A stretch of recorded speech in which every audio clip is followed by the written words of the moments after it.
Workshop on approximating traveling salesman problems using algebraic techniques. Thank you for coming. I realize you had a choice. Thank you for choosing this one. I'm very excited to tell you about what we've been up to, in the study of approximation algorithms, the techniques that we have learned, the ones that we have built upon.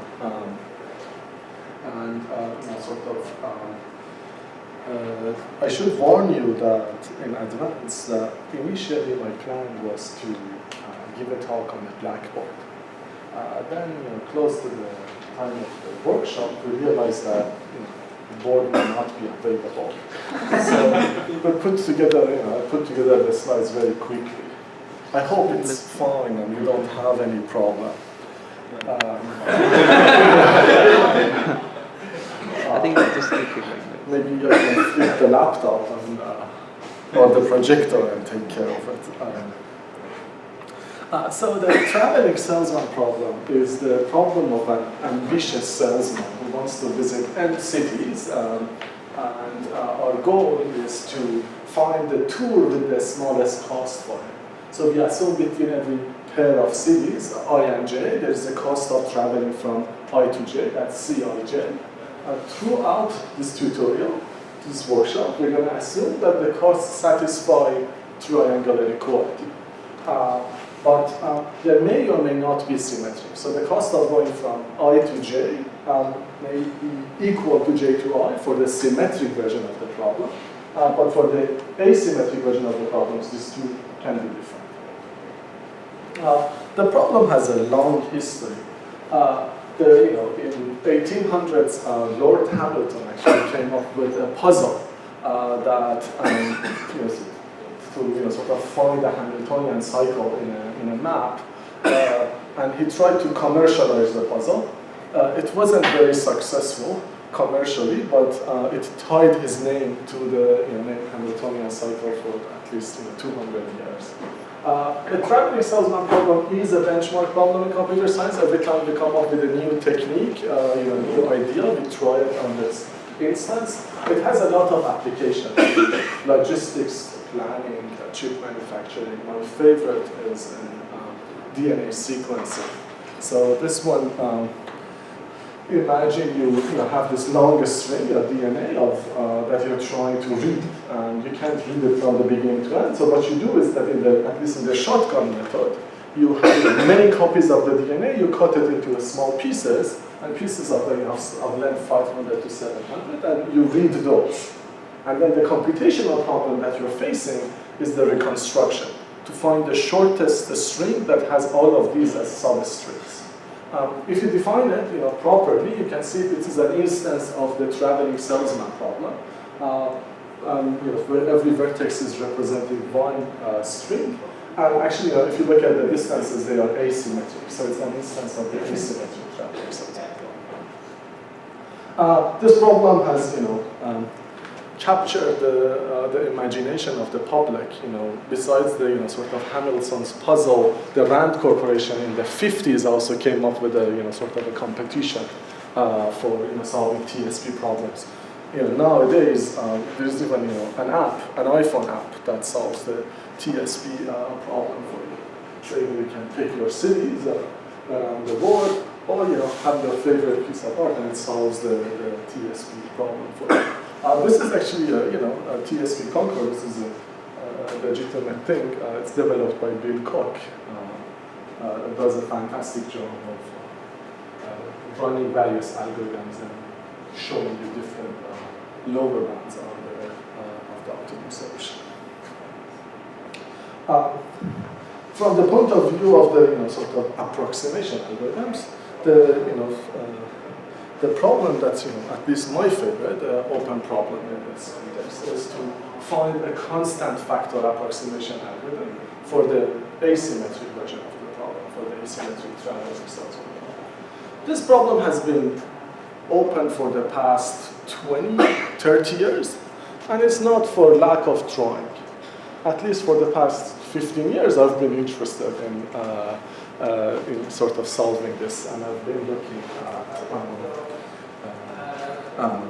different versions of it. Now, what's the state of the art? For the asymmetric version, we know that it can be approximated, a factor of log n over log n. And there is the hardness of approximation of 1.02, close to 1.02 for it. So the hardness of approximation is by Karpinski et al., and this is by Asapu and co-authors. For the integrality gap, there is an instance developed by Moses Choikar, Howard Karloff, and Michel Romans that shows the integrality gap is at least 2, and there is an upper bound that shows that it's no more than of polylog log n. For the symmetric version, again, there is a hardness of approximation of 1.01. There is a Christofides 3/2 approximation algorithm, and the integrality gap is lower than the fourth term. So that's the state of the art. That's what we know.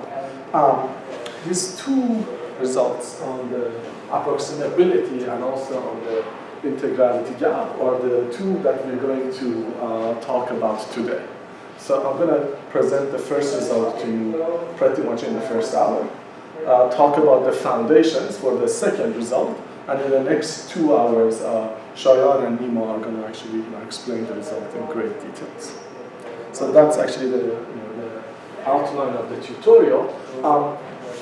The focus of this sort of call it workshop, call it tutorial, is more on techniques.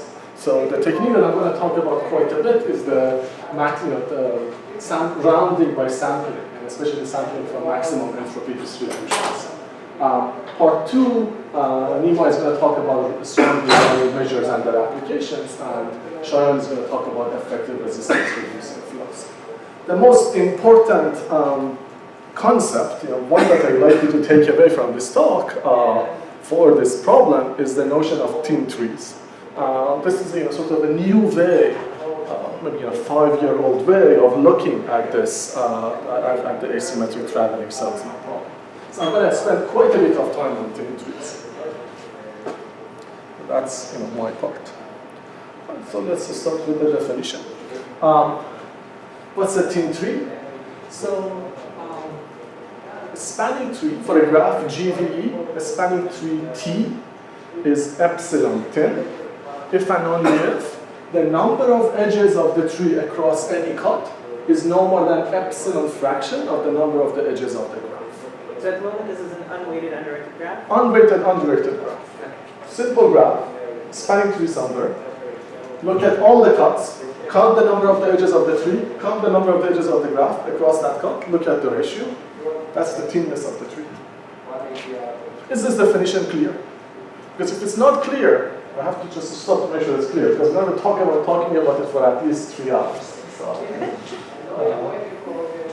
you wait up like 5 seconds? Would we read it one more time? Yeah, read it one more time. Please speak a little bit louder. He's louder than you are. Yeah, I can be louder. I can also do this. How about that? I understand. We're going to win this competition. Is it better now? All right. Very just. I can also move this a little bit. Right. Okay, good. So let me actually look at an example. If this is the graph, the pale edges belong to the graph and the bright edges belong to the tree, you can look at the cut. For example, in this cut, the graph has 8 edges and the tree has 3 edges. So here you get the ratio of 3/8. But for example, you can look at another cut. Here is the tree has 2 edges out of the tree. So I think this tree is 2/3 thin. That's the worst case cut. All right. So on the existence of thin trees, this is a conjecture by Louis Godin. So this is actually something he has posted on his website. I found it there. That there exists a constant C bigger than 0, so that every k-edge connected graph has a C/k thin tree. So if you have a graph that's k edge connected, it means across any cut, it has at least k edges. Right? And this says that if you look at those edges, at most c over k of those edges belong to the tree. So the k edge connectivity is needed, is essential. Right? Now, so on one side it's clear it's sort of needed. On the other hand, why every k edge connected graph has a c over k tree? So that's the conjecture. In his case, the conjecture was inspired, was motivated by Jaagier's modular flow conjecture. And on his website, he has actually posted a weaker version. Instead of k edge connectivity, he replaces it with f of k. So it says if the edge connectivity of the graph is large enough, you can find c over k thin tree for any c.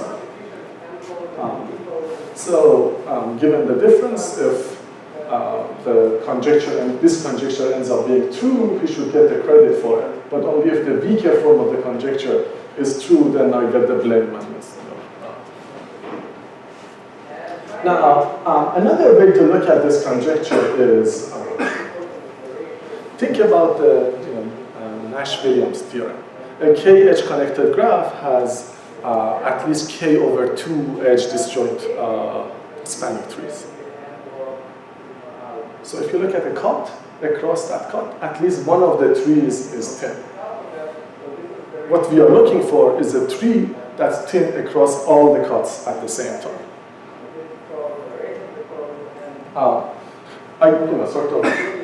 Proving that even for a hypercube, the graph has a thin tree with the required thinness is an interesting exercise that I suggest you think about it offline. All right, an interesting conjecture in graph theory. Who cares? Why do we care? So it turns out, and this requires a proof, that an algorithm for finding a C over K thin tree in a K-edge connected graph gives you a constant factor approximation algorithm for ATSP. The proof of this is not obvious, but it's not too hard. It uses basic properties of the minimum cost flow polyton. Now, even better, replace C with a growing function of n. So even if you have an f of n over k thin tree in every k-edge connected graph, it gives you an O of f of n factor approximation algorithm for ATSP.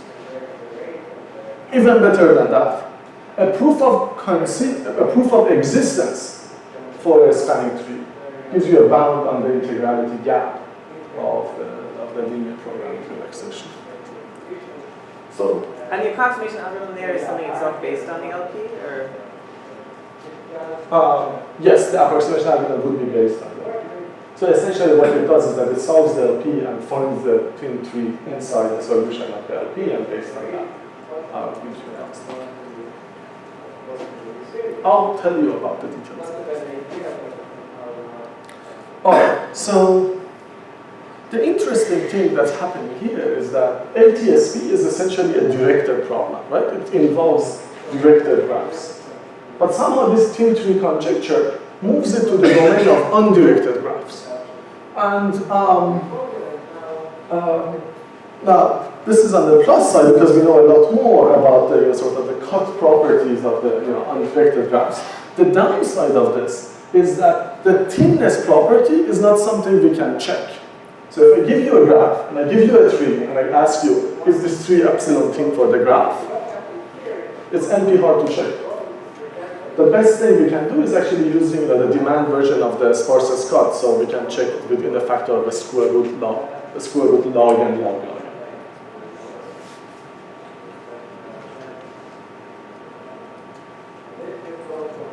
Despite this, the thin tree conjecture, the thin tree property, has been quite useful.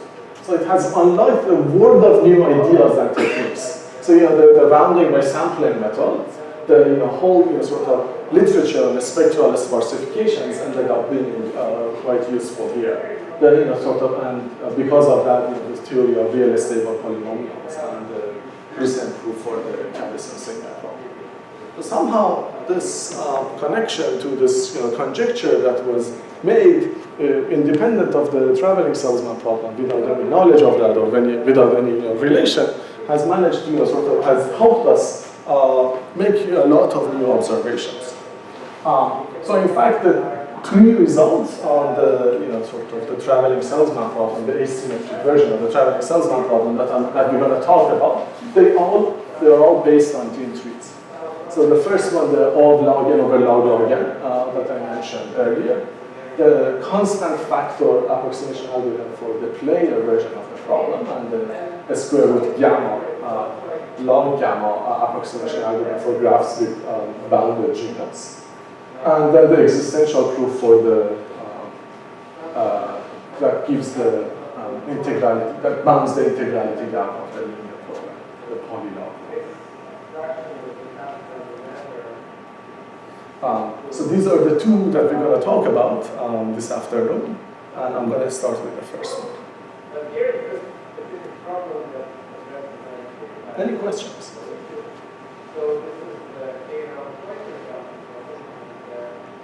So far, so good. What I'm going to do is that in the next 15 to 20 minutes, I'm going to give you this algorithm that finds the log log and thin tree graph. So at a very high level, what it does is that it finds a thin tree in the solution of the linear program. We solve the linear program, it gives us a fractional graph. And in that fractional graph, we find the thin tree, the thin spanning tree. And then we take that thin tree and we extend it into an Eulerian tour with a small cost. So once you have the tree, you can use that as a basis for your tour. Essentially, we'll find the lowest cost way of extending that tree into an Eulerian tour. And I'll show you that that tour is going to have a small cost. Now, how do we find the thin tree? The way we find the thin tree is that essentially we look at, if we look at the fractional solution of the LP, and we interpret it as a distribution over a spanning trees. In particular, we will interpret it as a distribution, as a maximum entropy distribution over a spanning trees. Once we have that maximum entropy distribution, we sample from it, and that sample is going to be thin with high probability. Alright, so let me get into a little bit more details. First, the linear programming relaxation. That's the famous help called LP relaxation for the traveling salesman problem. It says for every potential edge we have a variable that says to which extent we pick that edge. Sum of the fractions of the edges leaving every vertex is equal to the sum of the fractions of the edges entering every vertex is equal to 1. And for any cut, sum of the fractions of the edges going from one cut to the other, from one side of the cut to the other side is at least 1. So we take this linear programming relaxation. It can be solved in polynomial time, so we get a fractional Hamiltonian cycle. And the first thing we do is that we remove the directions. So even though it's in a sort of asymmetric version, we take, let's say x is the optimal solution, we look at the z variable, that's the sum of the z of ij is xij plus xji. That would give you the undirected version, so that once you remove the directions and you add up. Now, we normalize it, we multiply to 1 minus 1 over n. The reason is that what you get, some of the fractions of the edges that you get from the solution of the LP, they all add up to n. Right? This is essentially a fractional Hamiltonian cycle, right? The in degree is equal to out degree is equal to 1. So the sum is equal to n. If you multiply to 1 minus 1 over n, the sum ends up being n minus 1. That's the right sum for a spanning tree. Now, something even more important happens. So this requires a little bit thinking, that the z that you will get will be inside the spanning tree polytope.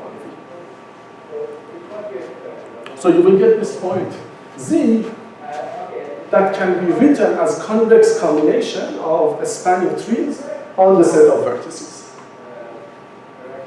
So if you write Z as P1 T1 plus P2 T2 all the way to Pk Tk, if you choose Ti with probability Pi, you have this nice property that the probability that an edge is in the spanning tree is equal to the fractional value that I got from the LP solution. So essentially what I got is a distribution over a spanning tree of on the set V. Is that clear? Right, so another way to look at it is that I can give it Pt value of Pt to every tree, and then I have this constraint that says some of the probabilities of the trees containing an edge is equal to the Z associated to that edge. Now, if I have such a distribution, the nice thing about it is that if I look at a cut, and I say, what's the expected number of the edges of the spanning tree across that cut? But for every single edge, I can look at the probability of that edge appearing, right? That's the Zij. So the expected number of the edges of the spanning tree across that cut is equal to sum of the Zij's across that cut. So in expectation, my tree is going to be 110. Because in expectation, my tree is going to take the same number of edges as some of the fractions of Zij.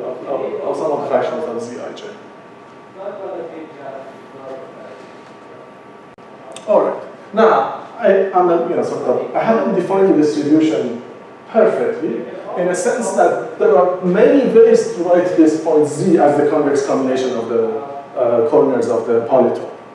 Right? This is a linear program, a system of linear equations with potentially exponentially many variables and at most n choose 2 constraints. So there are many ways to, this has many solutions. Which one do I choose? Among all the distributions with this property, with this sort of set of marginals, I'm choosing the one that maximizes the entropy. So this is a convex program. It is a convex program with exponentially many variables.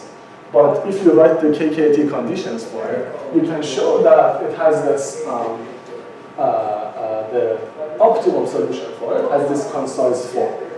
So if you look at the optimal solution, you can assign a variable lambda to every edge in such a way that the probability of every tree is equal to product of the lambdas of the edges it contains. So this is, if all the lambdas are equal to each other, this will be the uniform distribution over the spanning trees. Now this is a weighted version. Every edge has this lambda, so they call this a lambda uniform distribution.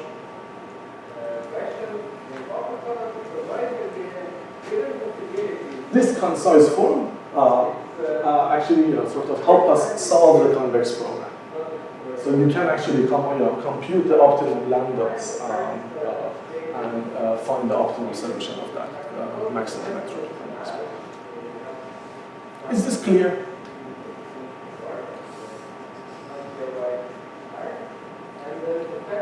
What do you solve this problem? The number of trees is exponential, right? Yes, but there is a concise form, so I can compute the lambdas. Okay. Then you know the probability of every. Now, I won't be able to write down the probability of every tree because there are potentially, exponentially many trees. But I have a distribution, right? And I can sample from that distribution in polynomial time. Right? There are algorithms for sampling from uniform distribution over of the spanning trees of the graph. They can be generalized easily to this lambda uniform. Yes? Can you actually solve this exactly? Can you actually compute the lambda exactly? Well, you can solve it.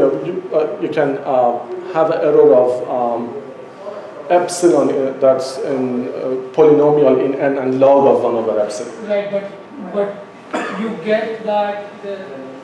So there are two ways to interpret it, right? The way you wrote the program, it's actually a problem. It's a program on exponentially many probabilities.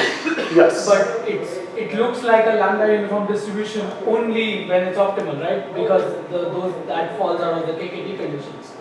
No, still it's true. So you can still get something close different for the. Is for there any this dual context. formulation that involves optimizing over the lambda specifically, optimizing some other function over the lambda or something? Could you repeat that? Is there some kind of dual formulation of this that involves optimizing some other function over the lambda? Yeah, right. When you write the when you write the KPT, essentially what you're doing is sort of writing the Lagrangian multipliers to. I don't quite see why this is true. I mean, So- why these two conditions are equal. Yeah, so I'll tell you even better. Not only we can solve this convex program, there are combinatorial algorithms that would find the sort of closed off lambdas. Next So question. why is that? I mean, what's special here? Basically, this kind of like a lambda thing you can also do with freezing models. Basically, for any maximum entropy object, you can do this. Perfect. Yeah, very nice. So you, in general, let's take your favorite combinatorial object and you can write the maximum entropy distribution for it. And this is going to be true. Yeah, you But for computing this, you will require that what you need is that this object being sort of count. You should be able to count it. So for spanning trees or for matching, since we can count the number of matching, or since we can sample from them, there is. I'm going to talk about this a little bit later. There is a paper by Nishit Bishnoi and Mohit Singh that exactly established this. That these complex programs are solvable under general conditions.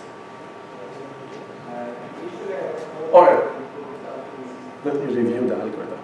So what we do is we solve the LP, we compute the z values after throwing the directions and normalizing. Then we compute the lambda uniform measure so that the probability that every edge is in the tree when we sample from that distribution is z of e. We sample a spanning tree from that distribution. Now we have a single tree. My next step is to prove that that tree is thin with respect to the fractional solution. So with high probability, the tree is log n over log n 10. That is for every cut. If you look at the number of the edges of the spanning tree across that cut, is no more than log n over log n, sum of the fractional values of the edges across that cut.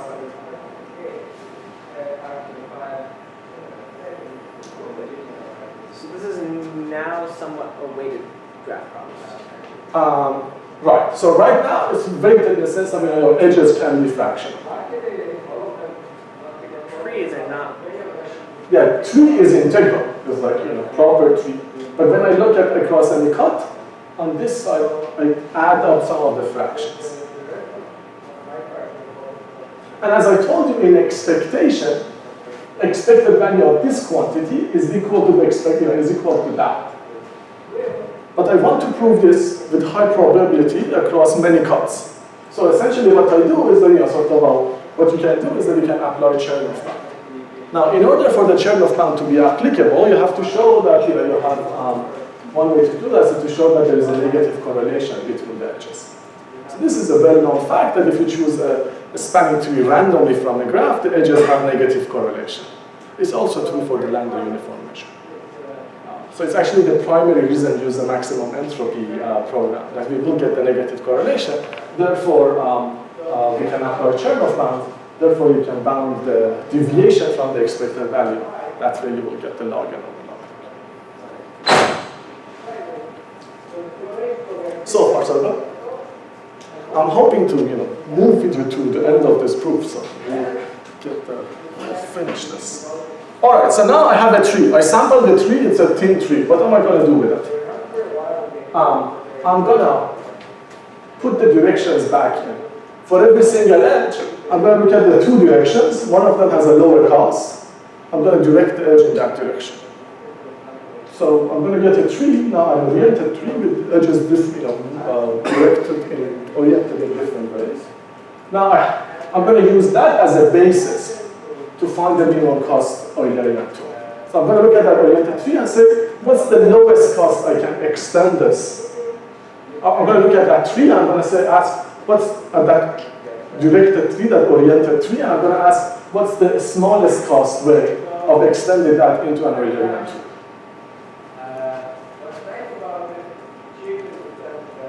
That's a simple combinatorial problem, right? So given this, we want to make the in degree equal to out degree.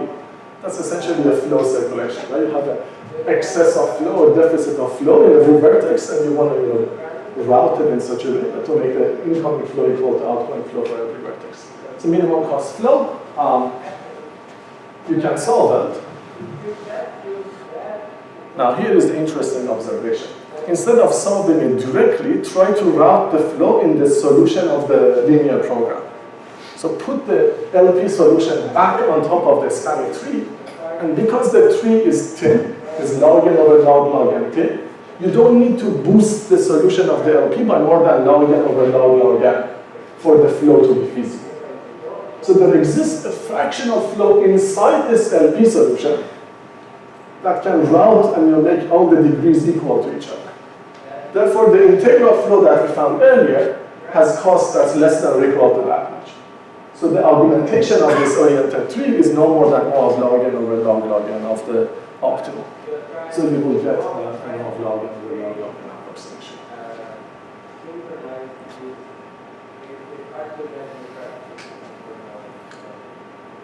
Was that clear? I'm happy to repeat it. Can you go over the argument? Sure. Like the last slide. All right. So it's clear that I'm going to solve the flow circulation, right? Now, instead of solving the flow circulation directly, I'm going to try to route the flow inside the LP solution. What does that mean? I'm going to take the LP solution and I'm going to interpret this as capacities and say route the flow this way. Now, if I take the LP solution and multiply it to log n over log n, the capacities are large enough that can route the flow because of the thinness. So there exists a flow whose cost is more than log n over log n of optimal. That makes this an arithmetic. And that is argued because of cuts, because you're saying that if you look at, you're trying to route a because of demands. Yes. And the amount of demand you're trying to route across a cut is at most the size of the amount of the tree that crosses that cut. And by thinness, that's valued. Exactly. This is the maximum flow minimum cut, but applied to a circulation. This is like the demand routing This is in like cut. Kind of. Yeah, exactly. Okay, that's great. Yes. Which step did you use to find that your instance is a metric? So That your instance is a metric, that this metric is a right. So if you look at this, I'm finding an Eulerian tour. I'm not finding a Hamiltonian cycle. I have to shortcut it to a Hamiltonian cycle. So it is the very last. Yeah.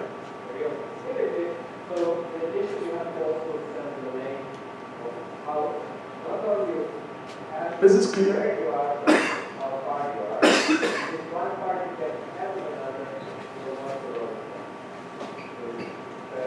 All right, very good. So I also talked about finding thin trees in KH connected graphs, right? The non-weighted version. It's a very similar convex program. So there you have to say that the probability that you're picking up every edge is no more than a particular value. That's like 2 over k by Nash-Williams theorem. This is feasible, therefore. So wait, the way to get between the two things is for the previous one, the weighted one, you basically just like blow up all the edges by some factor of a very And large get a k and multigraph. then round. Okay. Yeah. So just to be clear again, I mean, why did you look at the max entropy distribution again? Why did you want to sample from max entropy distribution? What's the special property of this? Very good. So for this particular application, the only property I use from the maximum entropy is that it has negative correlation. Now, this whole method of using maximum entropy distributions is very useful because intuitively, if you use the maximum entropy distribution, you are not imposing any additional structure on the problem. So you're saying, these are the marginals I want, and I don't want any other structure. But what does that mean? Try to maximize the entropy as much as possible. And then there is this intuition that if you do that, your sample, sort of your integral solution, your distribution is going to be as faithful as possible to the fractional solution that you have. So I'll talk about this for, there are other applications where we use a lot more than just the negative correlation. What did I have? Yes. And the fact that you use entropy, maximizing entropy means that you can sample efficiently, or is this, or does this come from constraints? Yes, the maximum entropy gives you the lambda uniform. The fact that you can sample efficiency definitely messes with the fact that it's the spanning tree polygon, right? Was it a question? I mean, What's the statement? presumably it doesn't even make sense for like, if you had some really complicated like, if you had an arbitrary polytope, could you actually set it from maximum entry distribution? Thank you. This is a very good question because I have a bullet item here. Oh. So yeah, Singh and Vishnu gave general conditions for solving the CP. So making the CP essentially is equivalent to counting. If so we can do efficient counting, efficient sampling of a combinatorial object. Let's say if it's a spanning tree, you can do it. Or if it's matching a graph, you can do it. Actually, with or actually as a pool, before the traveling salesman problem, we applied it to the matching polytope and use it for a resource allocation problem. If you want to know more, actually this paper by James Lee, Prasad Raghavan, and David Studer look at the sort of the more general version of matrix entropy optimization. And James Lee has lecture notes on his blog where he talks about this for the whole semester. All right, before I move on, let me take a little time and talk about it's a reasonable question to ask. I just showed you a problem. I showed you a method applied to the asymmetric version. So why not do the same thing for the symmetric? You cannot do the same algorithm. You solve the LP. You don't have to remove the directions anymore. You don't have directions. You compute the uniform measure. You sample a spanning tree. And now you want to make it Eulerian. How do you make it Eulerian? You look at the odd degree vertices, and you find the minimum cost matching between the odd degree vertices. So this algorithm is very similar to Christofides, except that instead of finding a minimum spanning tree, it samples the spanning tree from the station distribution and then makes it Eulerian. The spanning tree samples will always be worse than the minimum one. So it will be, actually, expected value of the spanning tree is going to be optimal. So what do you, in the Christofides, the only thing you use is that it's less than or equal to the optimum 2. And you have that for free.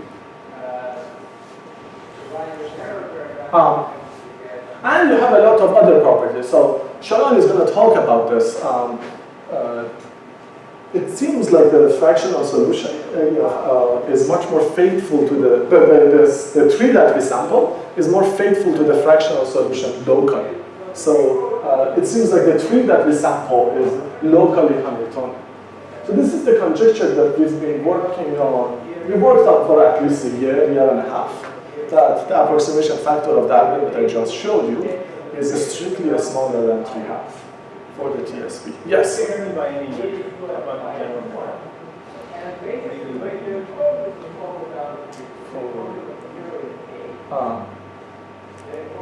Generally, yeah. I mean, You're like, saying in the general case of an arbitrary metric, there is some positive epsilon, so this is 1.5. yes. Yeah. It's so it's essentially a better than factor 3/2 approximation algorithm for the TSP. Yeah, I agree. So you don't have any evidence. So yeah. You don't have any evidence for this. Yes, we do. Great. So here you go.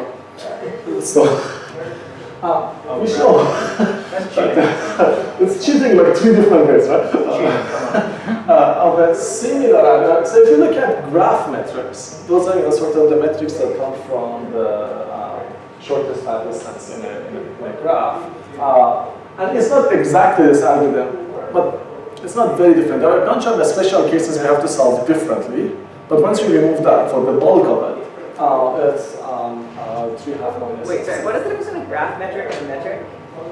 Unweighted graph metric. Yeah. I see. Shortest path, yes.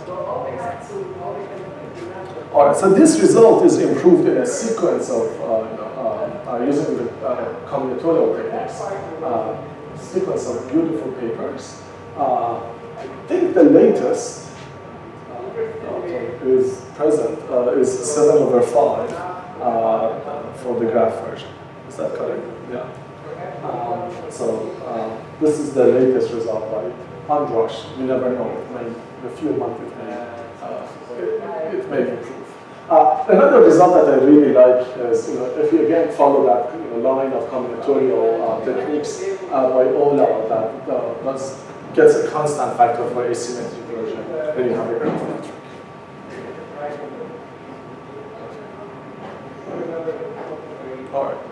Very nice.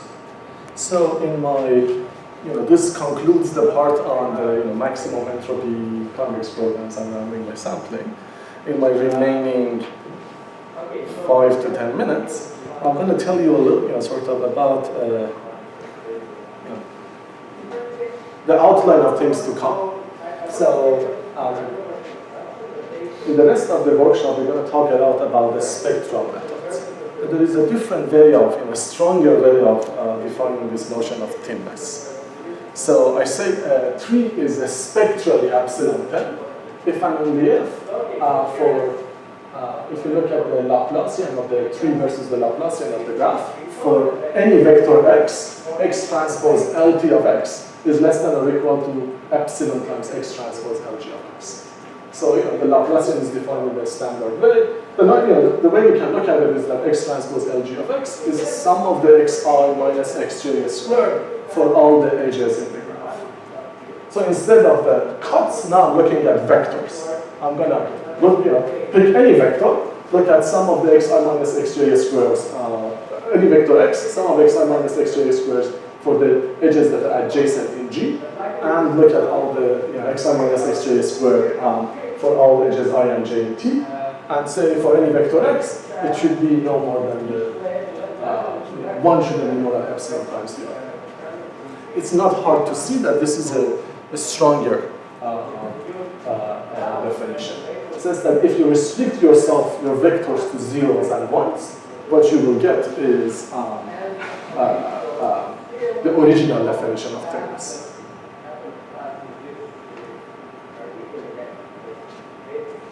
On the upside, the spectral thinness can be verified efficiently.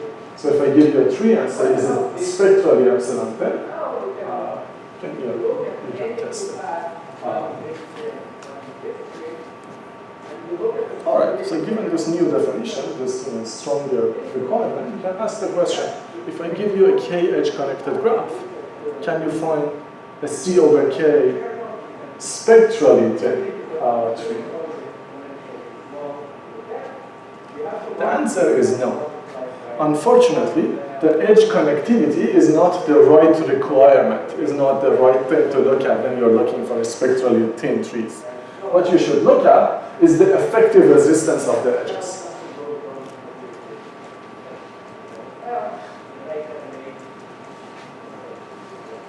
So what is effective resistance? There are different equivalent definitions. Imagine your graph as an electrical network, where the resistance of every edge is 1. So you look at the two, you look at the two ends of your edge, and you look at the effective resistance in this electrical network. And if the effective resistance of every edge is not too much, then is no more than epsilon, then you can find the spectrally epsilon thin in that graph. The proof of, yes? So if you have your graph, right? You interpret it as an electrical network. You look at the effective resistance of every edge is no more than epsilon. Then there is a spectrally epsilon thin in that graph. So what's the analogy with the KH? Right. So there, our conjecture was that if the graph is KH connected, right, you can find the C over K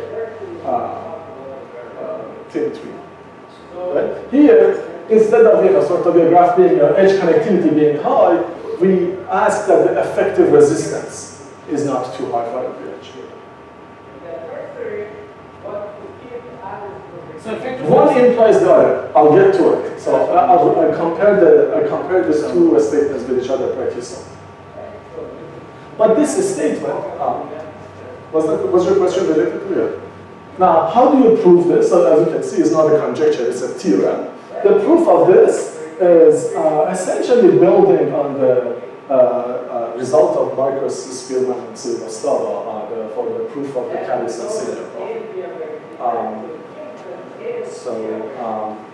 Because that proof is non-algorithmic, this proof is also non-algorithmic. Yes? You only need one of these directions, I guess, right? If you want just like an algorithm for the... Yeah, let me, so speaking of directions, let me show you this. All right. So this was our original conjecture, right? KH connectivity, you want to get O of 1 over K times 3. This is what we like to prove.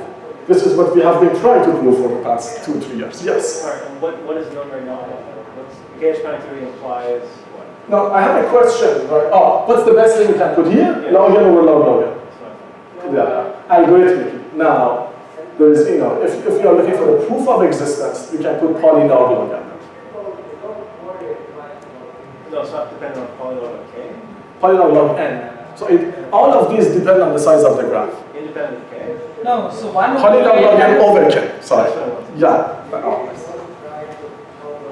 Yeah, so instead of 1, we have to put a growing function.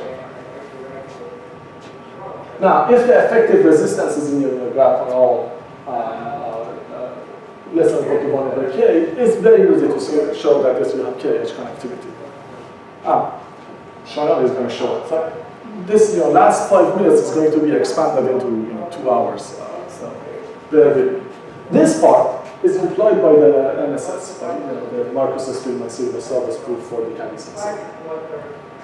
Again, spectral team 3 is stronger than being of team 3. If you had this arrow in the opposite direction, we would be done. But it's not. It's not unusual, right? So this is the L2 version. This is the spectral version, and what we want is the combinatorial version, the L1 version. A lot of times in approximation algorithms, we have this. We find a way to solve the combinatorial version using the spectral, using the convex version, or using the linear version. So what you can do is that instead of effective resistance being small for all the edges, you relax this to be for some edges, and I won't tell you exactly which, but so essentially you have to prove a stronger version of the MSS. That's Nemo's talk. And then once you have that, if you have a KH connected graph, what you can do is that you can modify it in such a way that you will get a new graph in which the effective resistance of a lot of edges is small. And then spectrally a team tree in the modified graph is a team tree in the original graph. So you will get something here. And that's Shayan's talk. So this is going to be the next hour, and that's going to be the hour after that. For me, the summary, I talked about team 3, I talked about the relationship with the ATSP, talked about maximum entropy convex program allowed by sampling, and the spectral tameness, and the relationship with the electrical flow. I end with the open problem that I started with, and that is to find the constant factor approximation algorithm for the ATSP. Thank you.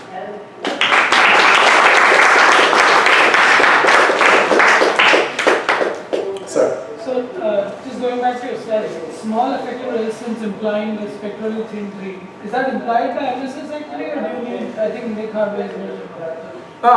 Yes, so actually I cited Nick Harvey and Oliver for the, so they use MSS to prove this. So basically it follows from the main theorem of MSS, plus this recursive partitioning argument, which is very nice and very general.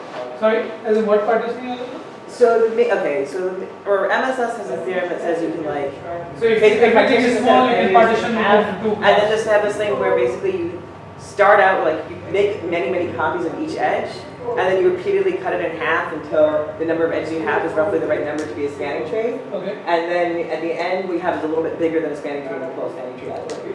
Yeah, so it requires some work, but not a lot. But yeah, MSS is like the hammer, and the rest is sort of easy. Any other questions? All right. I guess it also follows completely directly from Cheyenne's.